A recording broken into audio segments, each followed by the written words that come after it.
Antes de irnos de Tafí, ya rumbo a Cafayate en Salta, rumbo a Salta. Allá se ve el dique, que es enorme, sabemos que es un dique. Y hay cualquier cantidad de casas en la montaña. Ahí se ven las nubes abajo. Esto se llama el Infernilio. Algunas casas de campo, muchas vacas y caballos. Y hemos pasado toda la neblina. Qué imagen, ¿eh? Que salió el sol. Y nosotros nos alegramos de haber salido tarde porque a estas alturas, estamos a 2500 metros, con neblina, con una ruta bastante precaria, es medio difícil, ¿no? Más que uno no conoce el camino. Llegamos a los 2830 metros más o menos, empezamos a bajar, pero bajar, fíjense. Unas sierras donde el paisaje cambia en forma abrupta. Se abandona la región húmeda para ingresar en tierras de vegetación querófila y montañas desnudas. Ahora sí está grabando. Venimos por el Infernilio, subiendo por el Infernillo, por la precordillera, sí. Y encontramos ruinas que no sabemos de qué cultura son, así que paramos a un segundo, ¿no? Nos tocó un día espléndido. Hemos pasado las nubes, está bárbaro realmente. Sí, hay un arroyo y hay unas ruinas típicas, no sé de qué cultura, ¿no? Se nota que tiene como una capa de barro ahí. Todo este camino es un camino desértico, totalmente desértico, cruzando las cumbres calchaquíes, hasta llegar a Amaicha del Valle. En Amaicha se produce un vino patero que es muy tradicional en la zona y muy conocido, y se realiza la fiesta de la Pachamama, que coincide con los carnavales. Pero nuestro destino, una vez pasada esta zona tan seca de Amaicha del Valle, era llegar a las ruinas de Quilmes. Unas ruinas que aún conservan una historia que jamás será olvidada, la historia de las guerras de los valles calchaquíes. Vamos a comprar empanadas. 6. Dame 6. Hola. Sí, dame 6, por favor. ¿Cómo andan? ¿Cómo las hacen las empanadas? ¿Así al horno? Sí. Ah, mira, qué lindo. 6 empanadas. Sí, 6 empanadas. Media docena, exacto. Media docena. Mira qué lindo. ¿Cuánto? 350. ¿Cómo te llamas? Saúl. ¿Podemos ver el horno por dentro cómo es? Sí. A ver. Qué lindo que está este hornito. Está lindo para tener en las casas.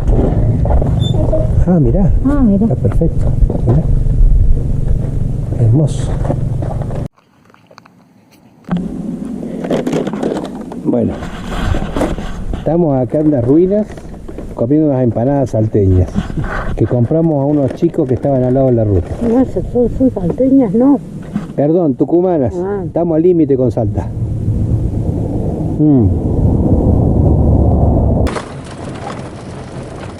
Los españoles fueron resistidos en este lugar como en ningún otro. O sea, lo que ven ahí son las ruinas de Quilmes. Los Quilmes vivían ahí en una zona fortificada. Han hecho todas esas construcciones que les faltan los techos en la ladera de la montaña. Por lo tanto, era muy difícil atacarlos. También en el valle, acá abajo, había construcciones. Las autoridades vivían allá arriba y tenían fuentes de agua ahí en esa montaña. Entonces no los podían tomar. Cuentan que un indígena le contó a los españoles cuál era la fuente de agua que ellos tenían y se las cortaron detrás de la montaña, entonces eso ayudó a su rendición, ¿no?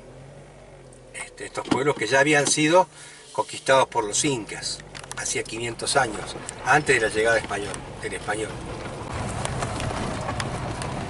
Bueno, acá aparece, bienvenido, sitio arqueológico de los Quilmes. Parece que ahora cobran entrada, vamos a ver. ¿Cómo andás? Buenos días, Hola. bienvenido. Buen día, gracias. Bueno, le comento que para poder ingresar se está cobrando la entrada de 500 pesos por persona. Sí. Con la entrada tiene incluido el servicio de guía que le brinda la explicación, la parte baja. Bueno. Luego el recorrido le queda libremente. También Dale. cuenta con los servicios sanitarios y un centro de interpretación que cuenta con 4 salas, una de museo y otra sala de audiovisuales. 200 metros más, playa y estacionamiento, y ahí cuenta con todos los servicios que se le brindan. Ahí nos van a recibir. Sí. Conserve la entrada en mano que más adelante la tiene que mostrar. Bueno, Que tenga muy buenos días. Bueno, tenga muchas buen día. gracias. Chao. Hasta luego, que vaya bien. Bueno, nos recibieron, ¿no? En las ruinas de Quilmes, que nos hace acordar a Jincal. Acá se lo dejamos acá arriba. Pero nos dijeron que antes de ir a las ruinas en sí mismas, andamos al centro cívico, que cierra, tiene un horario de atención de 13, cierra a las 13 y abre a las 14. Entonces vamos a ir acá porque son las... ¿Gorda qué hora es? Sí, son casi la 1. Hola. ¿Se puede filmar acá? Puede filmar. Ah, bueno. ¿Cómo es la cosa? Ahí lo van a atender. Gracias. Se trata de un centro de interpretaciones, autoguiados, tanto escritos, dioramas, audiovisuales. Ahora en un ratito proyectaremos un audiovisual sala 3, mientras tanto ustedes van recorriendo. Bueno, estamos acá en una sala donde van a pasar un audiovisual. Llegamos justo a las 13 horas, así que vamos a ver la historia de todo este lugar antes de ingresar a las ruinas en sí. Buenísimo. Es increíble, recién estábamos almorzando, comiendo unas empanadas en unas ruinas ahí, en medio del desierto, y ahora estamos acá. Así es, amigos, así esto de la aventura está buenísimo. El viaje hasta ahora ha sido maravilloso, ¿no? Perfecto. Bueno, gente, esto es una verdadera fortaleza. Fíjense, para hacerlo bien sencillo. Acá al medio, exactamente al medio, en la parte media, donde se ven esas ruinas, vivían los chamanes. Los chamanes que eran muy importantes en la etnia de los Quilmes. Sobre el lado derecho nuestro existía un pucará de defensa y un mirador. ¿Está? Sobre el lado izquierdo nuestro existía otro pucará de defensa y otro mirador que se veía arriba. Y las autoridades, el cacique, ¿no?, de la etnia vivía en la punta del cerro. ¿Entienden? O sea, había vertientes arriba y se canalizaba el agua que vertían a todas estas viviendas que están acá.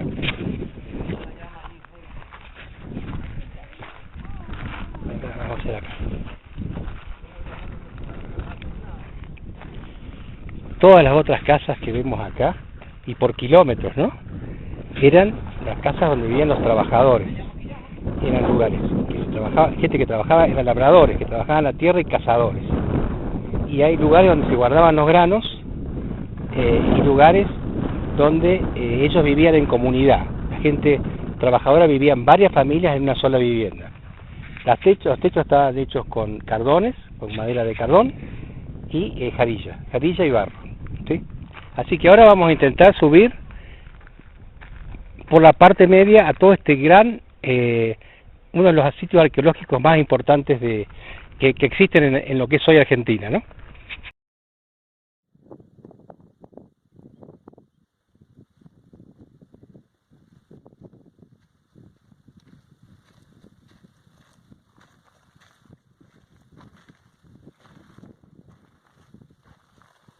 Forma laberíntica, muy angosto.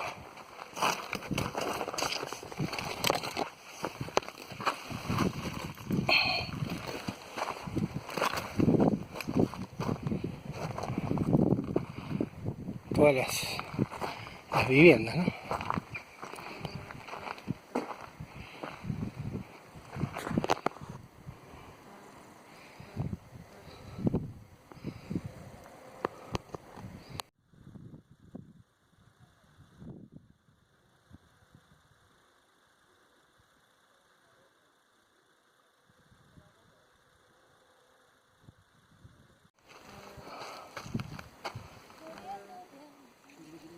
Pensé que Cacique estaba arriba de todo, ¿no?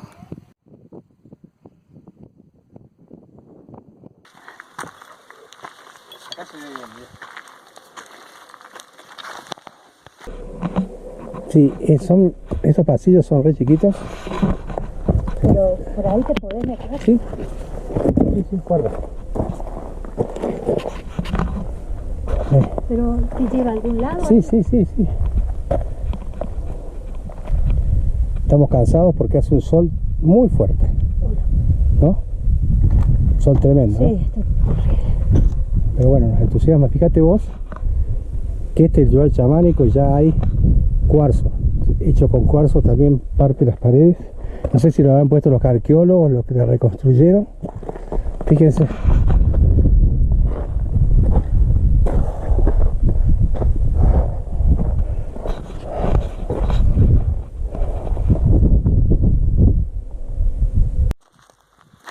Se encuentran vestigios arqueológicos de cerámica, de pedacitos de cerámica, fíjate.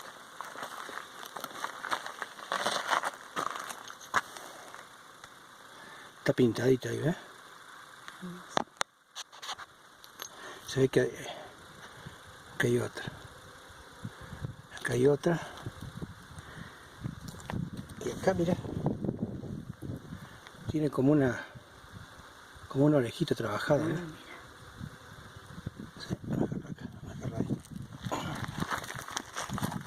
Y acá hay otra, está por todos lados. Hay otra. ¿Ves? sí. Mira. Por todos lados. Esas son las... Claro, Zuni dice que el Pucará de defensa está exactamente ahí, miren. Ese es uno. Ese es uno.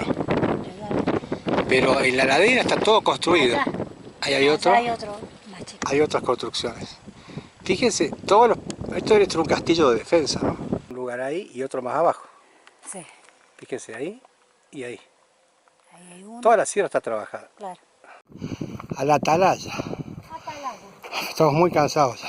Forma así, donde estaban las autoridades de los chamanes, pero a los costados, como si fueran dos torres de un castillo, dos de un lado y del otro, tenían dos pucarás de defensa.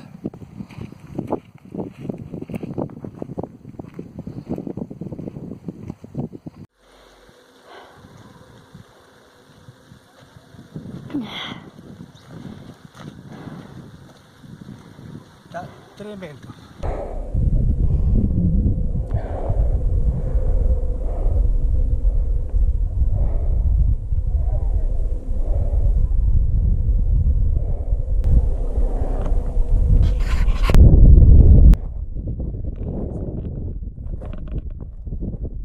Un mirador.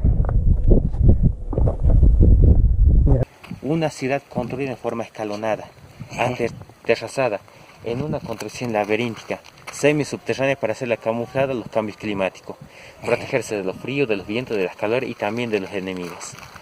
Esta vivienda hacia abajo no eran bajitas, algunas tenían 1,50 m, otras tenían 2 metros y otras tenían hasta 3 metros de altura a profundidad. Son viviendas comunitarias. ¿A qué nos referimos de viviendas comunitarias? Que no era para una familia, eran para 4, 5, 6 familias. Quienes compartían esta vivienda eran la gente trabajadora. Aquí estaban los agricultores, ganaderos, alfareros, cazadores y recolectores. O sea, la juventud trabajadora vivía en la parte baja. Parte céntrica de la montaña donde están las rocas grandes, esas llamadas piedras ceremoniales, piedras sagradas. Ahí estaba la gente con mayor virtud, mayor conocimiento, como son los chamanes, los ancianos, los videntes. Gente de mayor sabiduría estaba en la parte céntrica. Porque esta cultura siempre tuvo un gran respeto a los mayores, porque de los mayores aprendían. También en esa parte hay morteros ceremoniales. ¿Qué son los morteros ceremoniales? En la parte baja aquí hemos visto las putanas, los morteros de molienda, que es una piedra con un huequito. Los morteros ceremoniales que se encuentran justo donde está la muralla con diseños en blanco, son una piedra más grande que van de 3 a 14 huecos. Y estos huequitos están alineados en la posición de la estrella, porque los sabios lo que hacían era agregarle bebida, como ser chicha, loja y agua. En el agua observaban la posición de la estrella, la luna del sol, y sabían en qué tiempo estaban, sabían cuándo iba a ser frío, cuándo iba a ser calor, cuándo iba a correr viento. Lo más importante era saber cuándo empezar a cultivar el tierra y cuándo empezar a cosechar. Acá están los restaurantes, las vasijas, ¿no?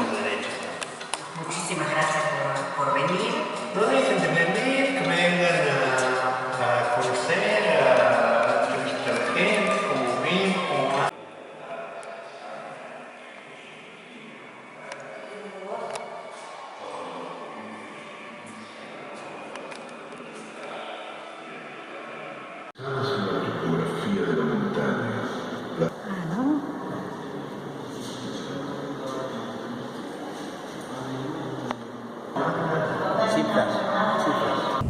Amigos, salimos de la provincia de Tucumán y estamos en una hermosa ruta en la provincia de Salta, muy cerca, a 18 kilómetros de Cafayate, que es nuestro próximo destino.